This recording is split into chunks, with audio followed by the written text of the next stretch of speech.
இன்னொன்னு டிஎம்கேன்னு 2 பேர், ஒரு பொம்பளை டிஎம்கேல திருடி இருக்கா, இன்னொரு பொம்பளை டிவிகேல திருடி. இப்போ இவர் என்ன பண்ணிட்டு இருக்காரு சீமான் அவர்கள்? அவரை நம்பி வர தொண்டர்கள்கிட்டே கொள்ளடிக்கிறாரு.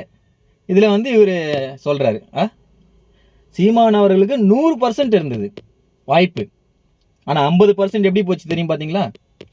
தளபதியா ரோடுக்கு அந்த பக்கம் இல்ல இந்த பக்கம் இல்லைன்னா இருப்பானுங்க.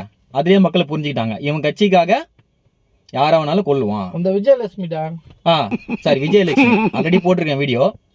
ஆமா விஜயலட்சுமி எங்க பெங்களூர் தானே, பெங்களூர்ல இருக்கிறாங்க, அவங்க அக்கா வச்சு கஷ்டப்பட்டு இருக்காங்க. அதுலயே அவங்க வயிற்றுலயே அவங்க பாவத்திலே 30% போச்சு. நீங்க பேசுறது யாராவது அங்க சிந்திக்கிறாங்களா? சிரிக்கிறாங்க. எனக்கு தெரியும்டா அந்த கட்சி பத்தி. எந்த தொகுதி நீங்க இருந்தீங்களா? ஆமா. எந்த தொகுதி? எந்த தொகுதியா இருந்தாலும் அந்த கட்சி பத்தி எனக்கு தெரியும். அதுல பயணிச்சிருக்கேன் நானு, எனக்கு தெரியும். டெபாசிட் ஆச்சு வரான்னு பாக்கலாம். எதுவுமே இல்ல, ஒண்ணுமே கிடையாது, ஜீரோ அது.